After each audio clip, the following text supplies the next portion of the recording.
Who had the greater playoff run in your opinion? Would you take what Dwyane Wade did in 2006, or would you take Kawhi Leonard in 2019?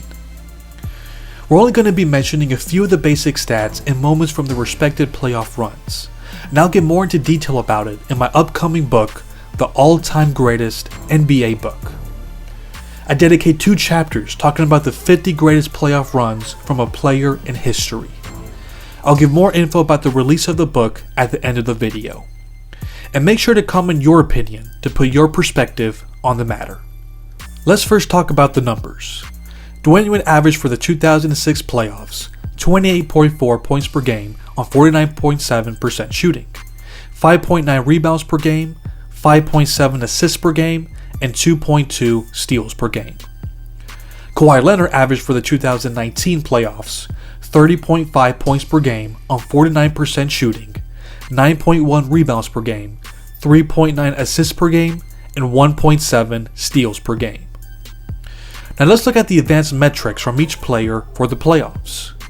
Dwyane Wade posted a 4.8 win shares, 2.7 value over replacement player rating, 9.3 box plus minus, and a 26.9 PER. Kawhi Leonard posted a 4.9 win shares, 2.9 value over replacement player rating, 10.1 box plus minus, and a 27.9 PER. The numbers that they posted were pretty similar. Kawhi gets a slight edge on the advanced metrics, and their scoring output was almost identical.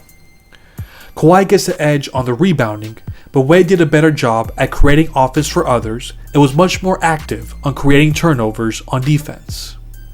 It's too close to call if we're just going to base this on their stats, so let's get into their performance. For the first 2 rounds in the 2006 playoffs, Wade wasn't really doing anything special. He averaged 24.7 points per game against the Chicago Bulls in the first round, and then he averaged 27.6 points per game against the New Jersey Nets in the second round. He had a few games where he recorded over 10 points and 10 assists. He closed out the Bulls in Game 1 by posting a 14-point fourth quarter, and he ended the New Jersey Nets series by making a big steal off of a pass from Jason Kidd. But other than that, no one was really predicting that a 24-year-old Dwyane Wade was going to have one of the greatest postseason runs of all time. He started really showing his greatness in the conference finals against the Detroit Pistons. Now this was a team that had the best record in the league. They won 64 games in the regular season, and they were also one of the best defensive teams.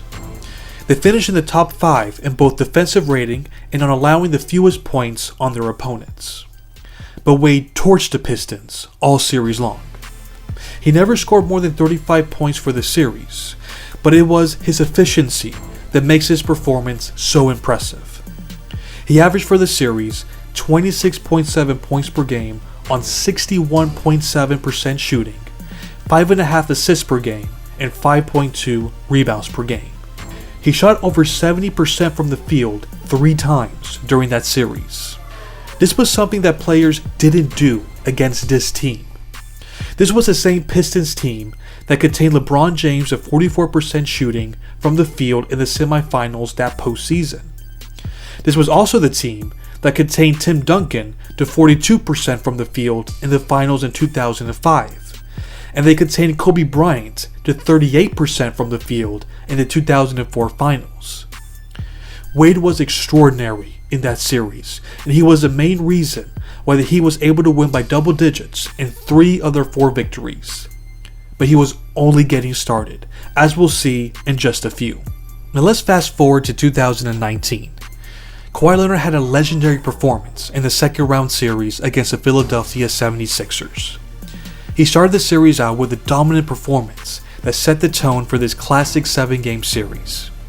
He posted a playoff career high 45 points on 69.6% shooting, 11 rebounds, 2 assists, 2 steals, and 1 block. Then in Game 4, with the Raptors looking to avoid going down 3-1 in the series, he had one of his many clutch performances for this postseason.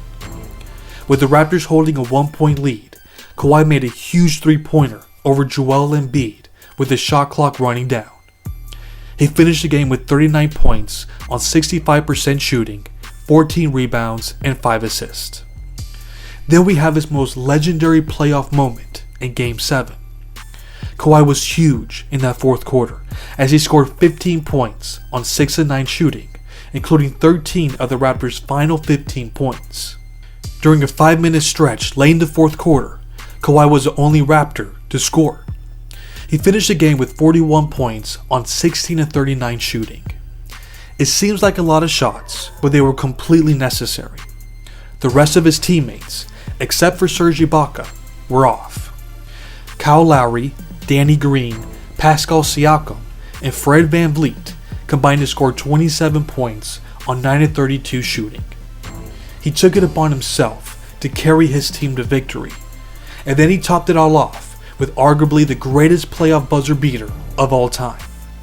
It also happens to be the only buzzer beating shot that occurred in a Game 7 in history. Major points for Kawhi for that moment there. Then in the conference finals against the league best Milwaukee Bucks, he played a big role in flipping that series after he took the defensive assignment of guarding Giannis. He seemed a lot more hesitant to attack when Kawhi was guarding him, and the Raptors did a good job in complementing Leonard with their trap defense. That led to some turnovers, and Kawhi was able to block some of Giannis' shot attempts throughout the series. After trailing 2-0 in the series, Giannis averaged 20.5 points per game on 44% shooting for the last 4 games of the series. Keep in mind that Giannis averaged 27.7 points per game on 57.8% shooting that year. It was a legendary defensive performance by Kawhi. But we don't want to dismiss what Wade contributed on the defensive end as well. He posted a 2.0 defensive win shares for the postseason, which is currently the 14th highest playoff rating ever. That is higher than Jordan's best, Scottie Pippen's best, Dennis Rodman's best, and even Hakeem's best. Now the best case that you can make for Wade is his performance in the finals. After losing the first 2 games of that series, the Dallas Mavericks had a golden opportunity to take a 3-0 series lead. They were up by 12 points with 8 minutes remaining in the game. But then Wade decided to go flash mode. He scored 15 points in the fourth quarter and he helped save the Heat season. He ended the game with 42 points on 54% shooting, 13 rebounds, 2 assists, and 2 steals. Then in Game 5, Wade had yet another clutch performance. He had a total of 21 points for the fourth quarter and overtime to help the Heat escape with a victory. That also included the game-tying bucket with 2.8 seconds remaining to force overtime. He finished that game with 43 points on 39% shooting. Then in the title-clinching game, Dwyane Wade gave an exceptional all-around performance on both ends of the floor. He ended the game with 36 points on 56% shooting, 10 rebounds, 5 assists, 4 steals, and 3 blocks. He won Finals MVP, and he averaged for the series 34.7 points per game on 46.8% shooting, 7.8 rebounds per game, 3.8 assists per game, 2.7 steals per game, and 1 block per game. Now Kawhi's performance in the finals doesn't quite measure up to Wade's. He averaged for the series 28.5 points per game on 43.4% shooting, 9.8 rebounds per game, 4.2 assists per game, and 2 steals per game. Although the Warriors were without Kevin Durant for the entire series, they still had the original Big Three playing for the majority of the series. The Warriors lost games 1 and 4, with Curry, Thompson, and Draymond playing the full game. Kawhi's best performance of the series came in Game 4 when he had 36 points on 50% shooting, 12 rebounds, 4 steals, 2 assists, and 1 block. Kawhi outdueled the Splash Brothers in that critical game on the Warriors' home court. Thanks to his performance, the Raptors were able to take a 3-1 series lead. So what he did in the finals is still impressive. But here's the kicker for me. Wade had to carry a heavier load throughout the finals than Kawhi did. In fact, the 2006 finals became the 3rd time since the NBA/ABA merger that a player was able to win the championship with no one else on the team averaging over 15 points per game for the series. This was not a strong championship team, but Wade was just that good. For the final 4 games of the series, he averaged a remarkable 39.2 points, 8.2 rebounds, 3.5 assists, and 2.5 steals. That's the type of performance that was needed for the Heat to win a championship. Keep in mind that 3 of the Heat's 4 victories were won by 1 possession. The Heat barely escaped with the title, even with Wade posting monster numbers. It was a performance that was as good as we've ever seen, and that's including Michael Jordan. So for that reason, I would choose Dwyane Wade to win this versus battle. Now, where do they exactly rank among the all-time greatest playoff runs? This will be discussed in my upcoming book titled The All-Time Greatest NBA Book. It's an extensive look at the all-time greatest teams, players, moments, playoff performances, and more.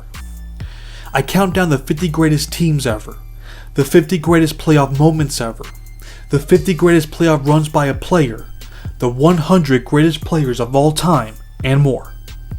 The book should be out by early February. If you would like more information about the release and content of this book, I would ask if you can subscribe to my Basketball Universe channel. I have the introduction of the book available publicly for you all to enjoy, where I talk about the concept of the whole book. I talk a little bit about myself, and also talk about how the career and death of Kobe Bryant helped me realize what my standard of greatness is. It would be greatly appreciated if you all can click on the link and read the first portion of the book. And if you enjoyed today's content, don't forget to like the video. Thanks for listening.